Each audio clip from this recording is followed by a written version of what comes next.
지난 시간에 243페이지죠. 요수량. 요수량이라고 필요할 요자죠. 필요하다. 물이 필요한 양. 자, 요수량은 건물, 그러니까 유기물 체중에서 수분을 제한 물질, 마른 상태. 건물 1g을 생산하는데 소비되는 수분량을 g으로 표시한다. 건물이라는 것은 마를 건자예요. 그러니까 작물이 생산한 유기물 중에서 수분을 제한 물질을 말한다. 자, 증산계수는 건물 1g을 생산하는데 소비되는 증산량을 개념한 수치다. 그러니까 요수량하고 증산량은 거의 동의어다. 물이 쉽게 말하면은 그 빠져나간 것은 증산돼서 나간 거잖아요. 자, 그 증산과 증발. 증산이란 것은 수분이 식물체에 흡수돼요. 그 강합성을 하고 남은 수분을 기공을 통해서 수증경토로 대기 중으로 확산시키는 증산이에요. 증발이라는 것은 토양의 표면이라든지 또는 그 수면에서 이 수분이 대기 중으로 확산해 나가는 것을 우리는 증발이라고 해요. 그러니까 물이 아무튼 대기 중으로 나가는 것은 증산과 증발은, 증산은 식물체에서, 증발은 일반적으로 토양이나 수면에서 일어나는 현상을 말하죠. 자, 근데 여기서 이제 증산 계수와 요수량은 동일하고 있어요. 근데 이제 우리가 말하는 증산 능률이 있죠.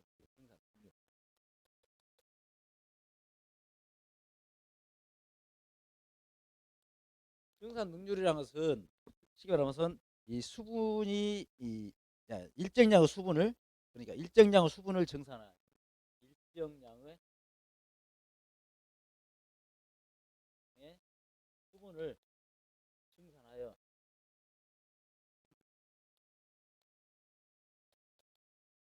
축적된 건물량이에요. 이게 만들어진 건물량. 그러니까 이건 요수량과 증산계수의 반대된 개념입니다. 이거는 물을 얼마나 써서 얼마나 만들었냐고, 여기는 유기물을 1g, 건물 1g 만드는데 물이 얼마나 소요됐냐고, 이제 이 반대되는 개념이죠. 증산 능률. 그래서 수분 흡수량 거의 전부가 증산량에 해당되므로 요수량과 증산계수는 동의어로 사용하기도 한다.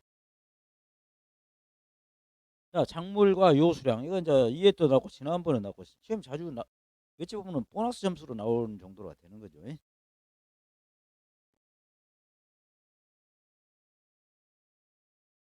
자, 흰 명아주, 얘네 잡초예요. 948. 근데 지금까지는 이제 잡초기 때문에 작물 위주로 이제 호박 이런 식으로 나오고 또 이제 작물 위주로 나왔는데, 그래도 여러분들은 흰 명아주가 가장 높다. 요수량이. 그다음에 호박 834, 알팔파 831, 클로바 799, 완두 788. 그러니까 알팔파, 클로바, 완두는 보면 콩가예요. 콩가 일종의. 아, 콩가가 좀 높구나. 그다음에 오이 713, 모카 646, 감자 636, 기리 597. 자, 보리, 밀. 그다음에 이제 기리, 보리, 밀도 이제 이 맹류죠. 그래서 이 보리가 534, 밀이 514. 그다음에 옥수수가 368. 그다음에 수수 322, 기장이 310. 그러니까 여러분들이 이제 시험 나올 때는 가장 높은 거, 낮은 거, 이러나 중간치는 안 나와요. 그래서 아페치, 그러니까 흰 명아주, 호박, 그다음에 알폴파, 크로바, 완두는 콩가잖아요. 이러고 딱 생각하시면서 하고, 그다음 밑에는 기장, 수수. 그래서 기장, 수수 같은 경우는 낮기 때문에 요수량이 낮다. 그래서 요수량이 낮으면 내건성이 크다, 강하다. 그렇기 때문에 수수나 기장은 무항작물로 쓰고 된다 했잖아요, 우리가. 그래서 여러분들이 이 문제는 그래도 보너스 점수에 가깝기 때문에 앞에 쪽 5개, 뒤에 5개만 해도 크게 문제가 안 될 것이다. 어렵지는 않잖아요. 명아주 요수량 극히 크며 토양 수분을 많이 수탈해 간다. 그래서 수분 요수량이 크다 하면, 따지보면 수분 요수량이 크다.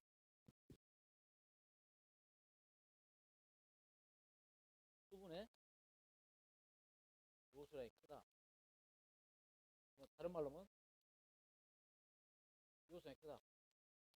수분의 효율성이 떨어진다고. 물을 많이 똑같은 작물을 만들었는데 물이 많이 들어간다면 수분의 효율성이 큰 거죠. 그러더라도 요수량이 크면 어째요? 물을 대서 하면 되는 거죠. 그 다음에 이제 수분 요수량이 작다.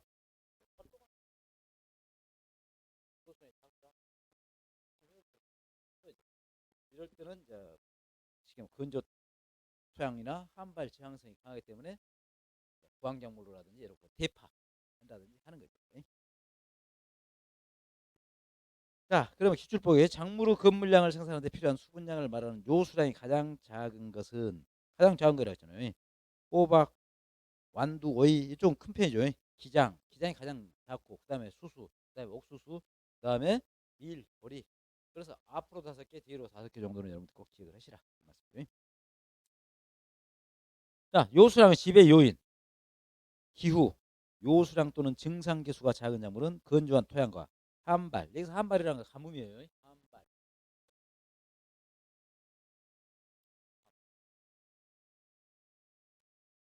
가뭄에 대한 저항성, 즉 내건성이 크다. 이게 요수량이 작은 것은 내건성이 크다. 요수량이 작은 것은 내건성이 크다. 그래서 한발에 잘 적응한다. 그렇기 때문에 구황작물로 또는 대파작물로 비가 안 왔을 때 심는 것이죠. 그다음 생육 단계 이것만 좀 많을 겁니다.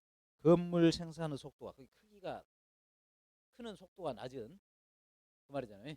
크는 속도가 낮은 생육 초기의 요수량이 오히려 크다. 그러니까 생육 초기에 작물체가 적으니까 물이 적게 필요한 근데 그 비례해서 크기에 비례해서 요수량이 크다. 이것만 알 겁니다. 그다음에 환경 일반적으로 광이 부족하거나 척박한 토양의 불량 환경 요소가 크다. 광이 부족하다. 광이 부족하면 쉽게 말하면 강압성 작용이 안 이루어지잖아요. 그렇기 때문에 그 크는 과정까지 동일하게 건물량을 만들 때 요소량이 커질 수밖에 없죠. 그다음에 이제 여기 책이 안 나온 거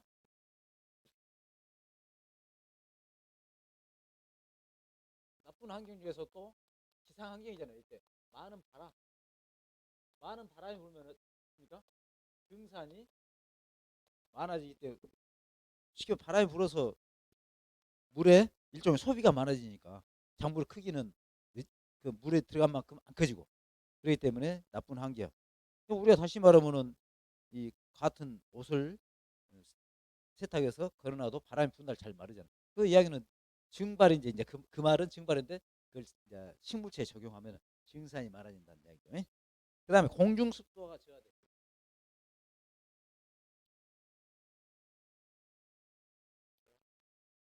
다른 말로 이것은 공기가 건조하다는 이야기잖아. 습도가 낮다는 이야기는 공기가 건조해지면은 당연히 우리 쉽게 말하면 빨래도 잘 마르듯이 이 식물체의 수분도 잘 증산이 잘 이루어진다. 그 물이 많이 나간 만큼 식물체가 안 커진다는 얘기니까 요수량이 커진다는 얘기죠. 그 개념으로 생각하시면 돼요. 그다음에 저온과 고온. 저온과 고온은 생육이 크는 과정에서 필요한 양의 물이 많아진다는 얘기죠. 생육이 나빠지기 때문에. 그다음에 이제 이 토양 수분이 가다.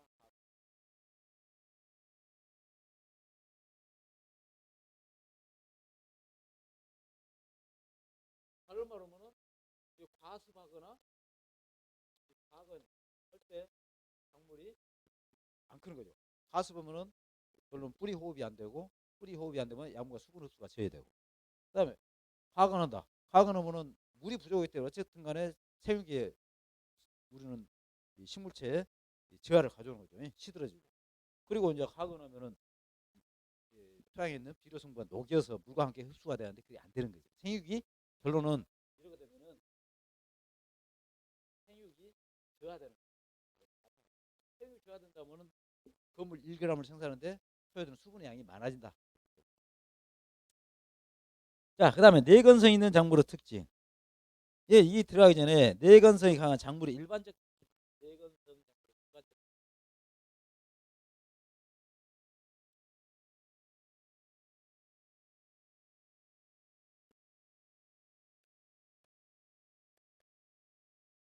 일반적 일반적 내건성 있는 건조에 잘 견디는 작물의 일반적 특성은 체내 수분 상실이 적다.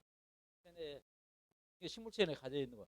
체내의 그 수분 상실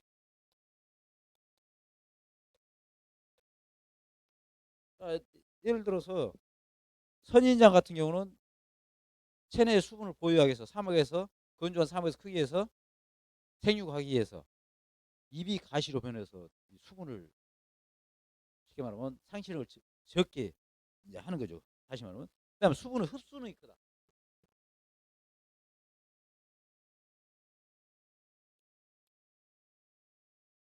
크다. 수분을 잘 흡수함으로써 건조가 강한 거죠. 뿌리가 깊다든. 그다음에 지상부에 비해서 지하부 발달이 잘 됐다든. 이랬을 때 하는 거죠. 그다음에 체내 수분 보유력이 똑같은 이야기예요. 상시 적은 보유력이 큰 거죠. 체내 수분 보유력이 크다. 특히 이제 그 다육이 같은 경우 이런 것들은 체내의 수분 보유력이 큰 거죠. 그다음에 수분 함량이 낮은 상태에서 수분 함량, 체내의 수분 함량이 낮은 상태에도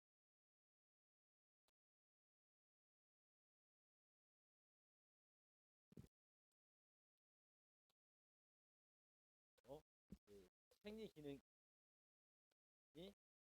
크다. 그러니까 대사적이라 이런 걸 잘 한다는 얘기죠. 건조한 데서 생리가 크다. 이걸 이제 생각하면서 이제 책에 있는 걸 보면 돼요. 자, 내건생분 작물의 특징 1번부터 5번까지는 형태적 특징이에요. 형태적. 그 작물체 형태. 자, 표면적 대비 체적의 비가 작다. 그리고 예수하고 입이 작다. 이게 선인장. 그러니까 우리가 이제 그때도 설명드린 바와 같이 표면적,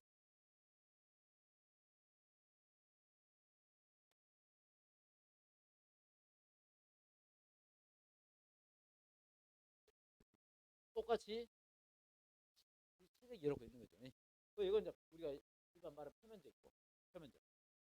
다시 말하면 기공이라 생각하면 될 수도 있어. 기공이 많고 적고 크고.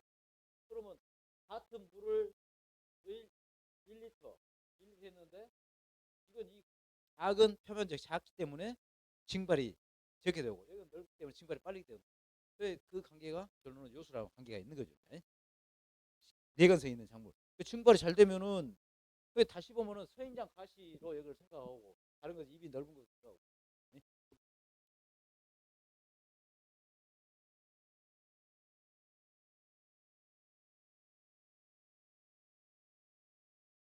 그때도 이제 설명드린 바와 같이 이제 제 자켓을 세탁했다. 그래서 널리 펼치면은 쉽게 말하면 똑같은 옷이잖아요. 체적은 똑같이 뭐 짜가지고 탈수해가지고 됐는데도 넓게 펼치면은 빨리 마르는 것이고 접어서 되는 거는 천천히 마르고 천천히 마른다는 얘기는 수분을 간직하고 있다는 얘기죠. 그다음에 뿌리가 깊고 다시 말해 수분 흡수능을 말하죠. 뿌리가 깊고 밑에까지 뿌리가 깊으면은 수분 흡수 공간이 넓어지잖아요. 그리고 지상부에서 뿌리 발달이 좋다. 이 이야기는 이 이야기죠. 흡수가 잘 되고 증산보다 크기 때문에 흡수가 증산 내보내는 것보다 크기 때문에 쉽게 말하면 내건성 있는 작물이죠. 입 조직이 치밀하고 인맥과 울타리 조직이 발달됐다. 그리고 표피에 각피 연하게 되는 거라 그 껍질이 두껍게 돼 있을 때 이제 수분 배출이 덜 되고 그다음에 기공이 작고 기공 크기를 말하는 거예요. 일로 생각하면 돼요. 기공이 이러고 컸을 때하고 기공이 이만했을 때하고는 기공이 작을 때 생산이 없게 되는 거예요. 그다음에 기공이 그 수요가 많다가 아니라 적다. 하나 있을 때보다 세 개 있으면 어떻습니까? 내건성이 약하죠. 수분 그 증산이 많이 되기 때문에 그래서 기공 수가 많다가 아니라 적다로 해죠. 그다음에 저수 능력이 크고 물을 간직하는 능력이 크고 저수 능력이 크다는 건 체내 수분 보유력이 크다. 다육이 같은 걸 생각하면 돼요. 저수 능력이 크고 다육화 그 경향이 있다. 그다음에 기동세포가 발달해 탈수되면 입이 말려서 표면이 축소된다. 그러니까 아까 기동세포 이 옷이 자켓 빨을 때 그대로 열려 있을 때하고 이게 움직이는 생물체라고 한다면 이런 오므렸을 때 수분을 간직하는 힘이 더 크다는 얘기예요. 기동성. 그래서 예를 들어서 벼가 나락을 말이죠. 벼가 가뭄이 들면은 입이 반쯤으로 말아져. 그 표면적으로 줄이는 아까 체적 대비 표면적으로 줄이듯이 그럼으로써 내건성이 강해지는 거죠.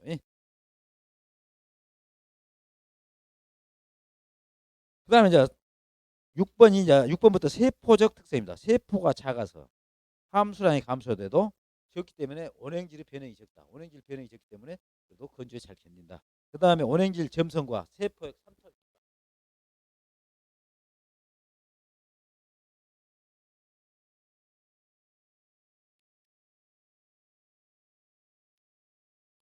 점성이 많기 때문에 물을 기한이 있죠. 그 다음에 세포에게 삼투압. 삼투압이 높다는 얘기는 이것도 고농도이기 때문에 물을 끌어안고 있다는 얘기고, 끌어 간직하는 힘이 크다.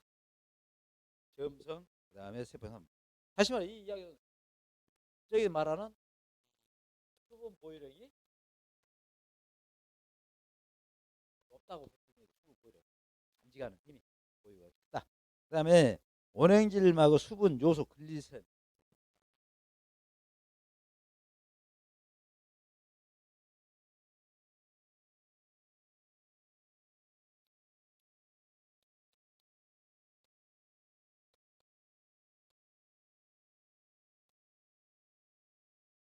대한 이 투과성이 높다. 잘 통과시켜준다.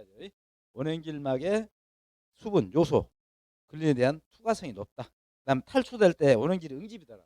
쉽게 말하면 물이 빠져나갈 때 원행질이 응집이 되면 세포가 파괴된다. 탈수될 때 물이 그냥 빠져나갈 때, 탈수될 때 원행질의 응집이 덜하다.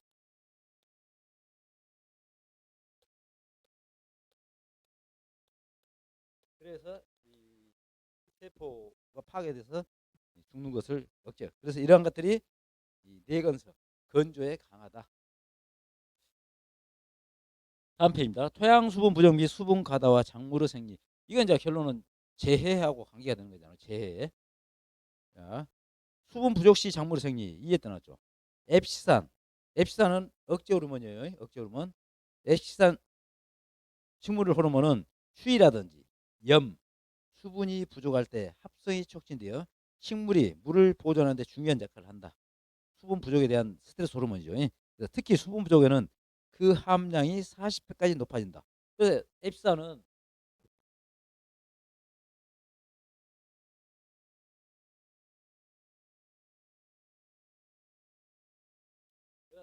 뿌리에서 만드는 억제 호르몬이죠. 억제 호르몬 앱시산. 그러니까 뿌리는 어쨌든 간에 수분과 양분을 흡수하는 거잖아요. 근데 토양에 수분이 없어. 수분이 없으면 결론은 빨아들이지 못하면은 증산작용은 일어나고 그러면 결론은 시들어진다는 이야기잖아요. 그래서 이 뿌리에서 야 수분이 부족하다. 그러면 힘들지. 그래서 앱시산이 평소보다 40배 정도 생성된다. 앱시산은 뿌리에서 생성되고 줄기를 타고 입으로 이동해가지고 기공을 닫아주는 역할을. 그래서 좀 더 버티게 하는 거죠. 이제 그 역할을 한다. 그래서 앱시산은 수분 스트레스를 감지하여 기공을 폐쇄하는 닫아주는 역할을 한다. 근데 닫아주면 어찌입니까? 기공을 폐쇄하면은 기공을 통해서 이산화탄소를 흡수해서 광합성 작용을 하는데 그것이 쉽게 말하면 광합성 저하를 가져온다. 그러면 결론은 수분도 부족하고 광합성 저하가 되고 그러니까 이제 작물이 안고 시들어지는 거죠. 근데 그래도 주인님이 물을 줄 때까지 또 하나님이 물을 내줄 때까지는 조금이라도 버틸 수 있도록 앱시산이 그 역할을 한다. 라고 생각하면 돼요. 네. 기공폐선은 이산화탄소 공급량을 감소시켜 강합성 저하를 일으킨다. 또한 수분의 부족은 염 면적을 감소시키고 원행질 분리를 일으킬 수가 있다. 염 면적을 감소시킨다는 것은 아까 기동세포가 생기기 때문에 쉽게 말하면 아까 오므라진다 했잖아요. 오므라진다는 것 자체는 염 면적을 감소시키는 거죠. 그 염면적이 감소되면서 더 수분이 없으면 이제 2조 시드름 현상이 나오는 거죠. 그다음 수분이 부족할 때 그 작물성이 이게 결론은 습해하고 연관이 다 되기 때문에 그래요. 나중에 재해하고. 그다음 수분이 많을 때 작년에 나왔죠. 토양 수분이 가다하면 생장이 제어되고 수량이 제한된다. 왜? 토양이 수분이 많다. 수분 가다. 수분이 가다하다는 이야기는 우리는 다른 말로 습해 수분이 부족하다는 것은 건조해잖아요. 가뭄 건조해. 그러니까 수배란 것은 수분이 과다하다. 이야기는 토양에 아까 소금과 대공구에 있을 때 대공구까지 물이 있다는 이야기죠. 네.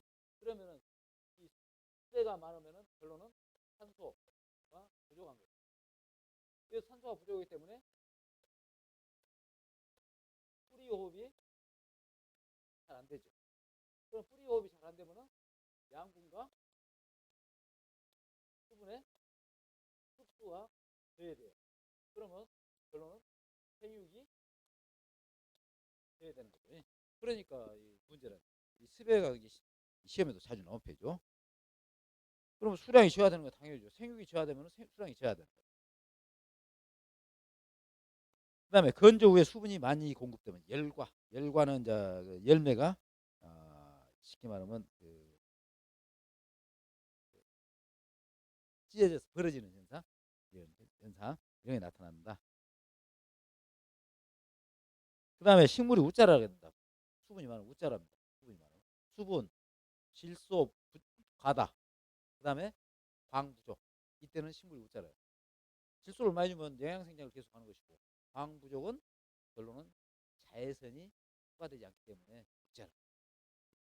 그다음에 산소가 부족하게 되므로 뿌리 활력이 떨어지고 당연히 그렇죠. 그럼으로써 병해충 발생이 우려가 커진다. 생유 줘야 되면 병해충이 오는 거죠. 그다음에 또한 각종 한온성 유해물질이 생성된다. 한온성 유해물질 주로 한온성 유해물질은 이 황화수소라든지 메탄, 그다음에 뭐 이산화탄소도 뭐 수정이 많아지면 이제 그런 현상이 나오죠. 이런 것들이 생성된다. 그다음에 수배가 발생하면 어찌입니까? 또 지온이 져야 돼. 지온. 수분이 가다하면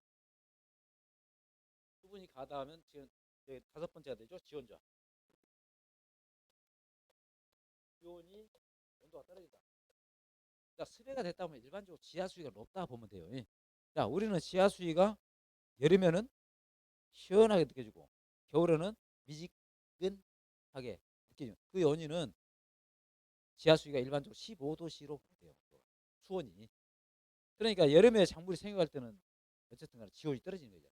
지온이 쉬어야 돼. 그렇게 됨으로써 토양 미생물을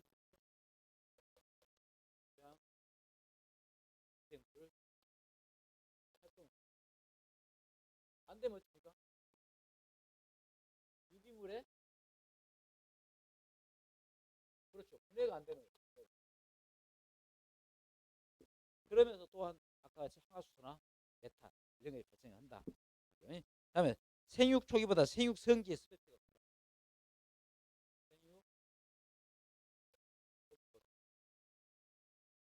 생육이 왕성할 때죠. 생육 성기라는 것은 우리 같은 성인 성기의 스펙트다.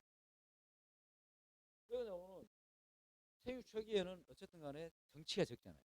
약간의 호흡장애라든지 양수분이 있더라도 피해가 얼른 좋게 나타나는데 컸을 때는 지상부 비율이 크기 때문에 그래서 습에 이 식물체가 고사돼 죽는다. 그 이유는 호흡이 안 되기 때문에 양과 수분이 안 되기 때문에 피해가 큰 거죠.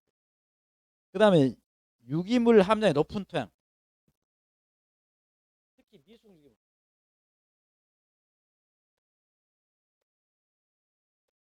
함량이 높은 토양에서 피해가 커요. 네.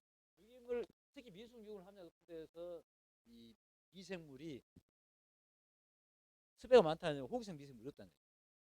산소가 부족할 때 발생되는 현기성 미생물 같은 이런 유해한 미생물들이 작용하기 때문에 습의 피해를 가중시킬 수 있다. 이렇게 보는 거죠. 다음에 이제 온도입니다. 온도. 자, 온도는 식물의 강압성과 호흡, 그다음에 양분과 물의 흡수, 증산작용과 그 밖의 체내에서 일어나는 모든 대사활동에 영향을 준다. 그리고 작물의 모든 생리작용은 각종 이화학적, 다시 말해 물리적, 화학적 반응의 종합적 표현인데 이러한 작물의 생리작용은 어떤 한계까지는 온도가 높아질수록 그 속도가 증대한다. 그러니까 작물이 적당한 온도까지는 이 작물이 잘 자랄 수 있으나 그 이상 이 온도가 상승하면은 그 반응이 떨어진다 이 말이죠.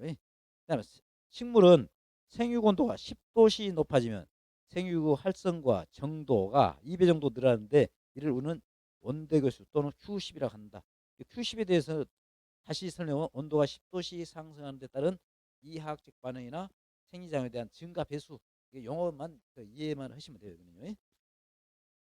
그리고 온도계수 적용부는 10에서 40도씨다. 이 10에서 40도씨가 광합성이라든지 호흡작용이라든지 그다음에 이 양분과 흡수, 다시 말해 유기물이 축적되는데 적당한 온도다. 광합성이 간여하기 때문에 그런다는 얘기죠. 자, 온도의 종류. 이때 이제 한번 이랬던 나왔죠. 유효 온도. 작물의 생육이 가능한 범위 온도. 유효 온도라는 것은 최저 온도에서 최고 온도 사이를 작물이 살아가는 살 수 있는 온도. 이걸 우리는 유효 온도라고 하죠. 최적 온도는 다르죠. 최적 온도라는 것은 생육이 가장 왕성한 온도를 우리는 최적 온도고 유효 온도는 최저 온도에서 최고 온도 사이 작물이 죽지 않은 온도 이라고 보면 되죠. 다시 말해 생육이 가능한 온도. 그다음에 기본 온도. 생육은 멈추지만 죽지 않는 최저 온도. 그러니까 이 기본 온도는 최저 온도다. 기본 온도는 최저 온도다.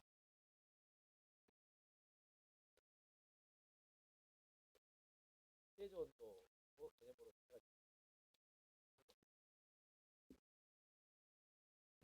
생육은 멈추지만 죽지 않는 것. 크든 않지만은 죽지 않는 온도. 그래서 생육 가능한 가장 낮은 온도를 우리는 기본 온도로 생각합니다. 유효 고온 한기 온도. 어떤 온도 이상 올라가면 생육 효과가 나타나지 않는 온도, 최고 온도를 말하는 거예요. 쉽게 말하면 생육이 가능한 가장 높은 온도를 우리는 유효 고온 한기 온도로 합니다. 적산 온도는 뭐 쌓을 적자, 산 계산, 쌓아서 계산하는 온도라는 얘기죠. 합친 온도. 작물의 생육 기간 동안에 필요한 총 온량을 표시한 것으로 생육일수 일평균 기온을 적산하는 일평균이죠. 최고 높은 것이 아니라 예를 들어서 아침에 최저 기온이 뭐 4도, 최고 기온이 뭐 16도 하면 평균은. 근데 우리나라 일반적인 일평균 기온 같이 한 것은 오전 10시 온도를 일평균 기온으로 보는 거죠. 적산 온도를 계산할 때 일평균 기온은 해당 작물이 활동할 수 있는 최저 온도 이상을 말한다. 다시 말하면 최저 온도는 기준 온도를 말하는 거죠. 기준 온도. 작물이 쉽게 말하면 생육은 먹지만 죽지 않는 온도 이상. 그래서 기준 온도, 가을 채소와 같이 저온에서도 잘 자라는 것. 그러니까 추운 온도에 잘 자라는 것은 5도씨를 쉽게 말하면 기준 온도로 보는 거죠. 5도씨 이상을 그러니까 합체한다는 얘기죠. 옛날은 이제 밑에 나오지만은 단행적으로 0도씨 이상을 우리는 이 적산 온도라고 했는데 최근에 이렇게 세밀하게 분류를 한다는 얘기죠. 그다음에 일반적인 온대지방의 여름철 작물, 온난지 작물 이것은 10도씨 이상, 평균 온도 10도씨 이상 됐을 때만 합친 온도를 말하는 거죠. 그 이하는 죽지는 생육이 멈추는 거죠. 죽지는 않지만. 그렇기 때문에 작물 생육에는 영향을 주는 거 아니잖아요.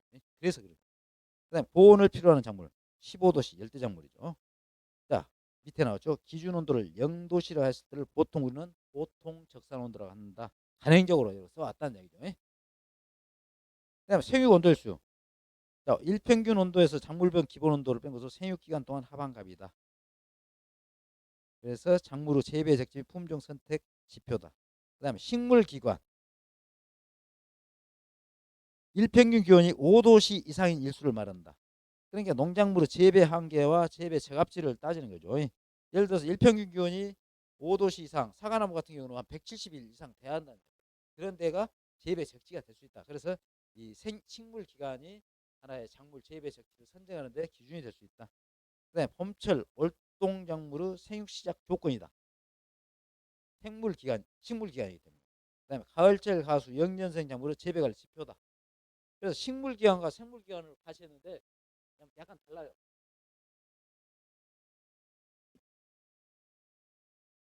식물 기간과 생물 기간. 거기다는 동그라미 여기 식물 기간 여기 책에 나온 대로 일평균 기간이 5도씨 이상이 일평균 5도씨 이상 일수를 합친 거잖아요. 합친 거. 그다음에 여기는 일평균 기한 5도씨 이상이 연속일수. 일평균 기온 5도씨 이상 연속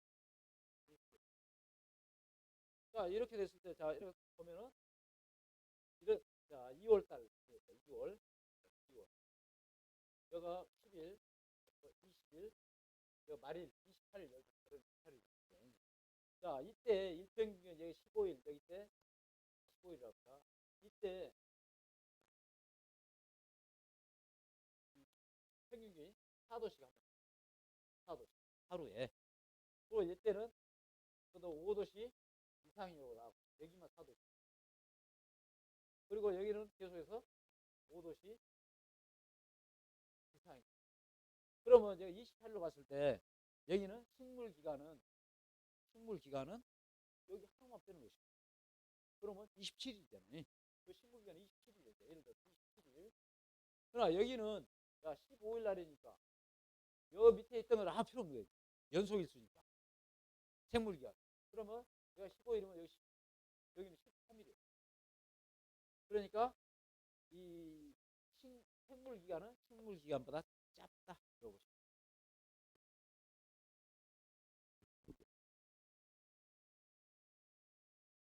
자, 다음, 자, 여름 작물과 겨울 작물의 주요 온도. 그러니까 이제 이것은 이제 주요 온도랑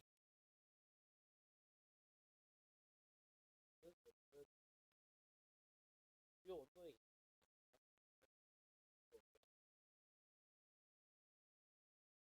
아까 기본 온도가 최저 온도잖아요. 최저. 그다음에 최고 온도. 생육은 먹지만 죽지 않는 온도가 최저, 최고 온도. 그다음 작물이 가장 생육이 왕성할 때 최저 온도. 이걸 우리는 주요 3온도라. 그리고 작물이 어쨌든 간에 죽지 않은 온도를 우리는 유효 온도라고. 생육 기간에. 그래서 주요 3온도면 유효 온도는 빠지는 거죠. 최저, 최고, 최저 온도. 그 최저 온도는 어쨌든 간에 생육 조건이기 때문에 생장 속도가 가장 빠른 거죠. 이때는. 그다음에 온도와 작물의 생리. 자, 주요 작물의 적산 온도. 적산 온도라는 건 아까 말 작물이 일생을 마치는데. 그러니까 발화에서 성수까지를 말하는 거죠. 작물이 일생을 마치는데 소요되는 총 온량. 이때 이제 우리가 보통 적산 온도 간헐적 0도 이하를 제하고를 한 거예요. 여기서. 자, 가장 높은 것은 어쨌든 간에 이 적산 온도가 높다.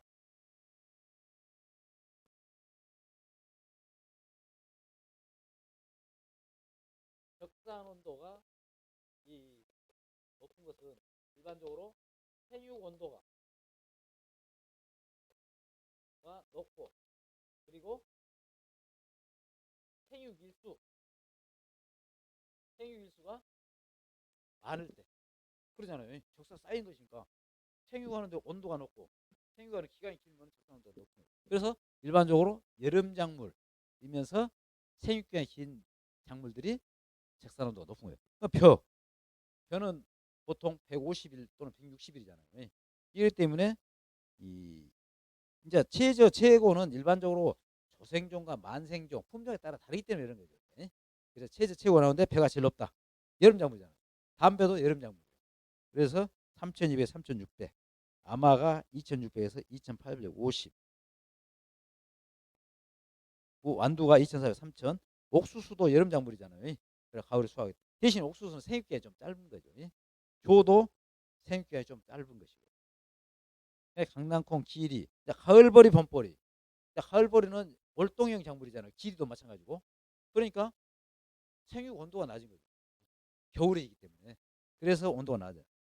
근데 가을보리와 봄보리는 왜 차이가 나냐? 가을보리가 좀 더 길죠. 왜? 가을에 보리를 파줬는데 겨울에는 사실은 영도 영하로 가기 때문에 이 생육 온도는 낮은 대신에 어쨌든 생육 일수가 길잖아요. 가을보리가 약간 높다. 그리고 봄보리는 생육 일수가 작기 때문에 낮다. 그다음 감자는 이 체주와 최고 차이가 많이 나잖아요. 그것은 감자는 봄감자, 가을감자 그러는데 봄감자가 생육기간이 좀 짧는 거죠. 그리고 봄감자는 2월 달에 심어가지고 6월 달에 수확하는 것이고 가을감자는 한참 더울 때 7월 하순에 심어가지고 9월 말 이러기 때문에 차이가 있는 거죠.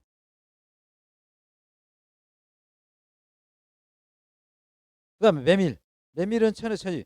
메밀은 문제가 이거예요. 메밀이 적산 온도가 가장 짧은 것은 생육 기간이 짧거든요.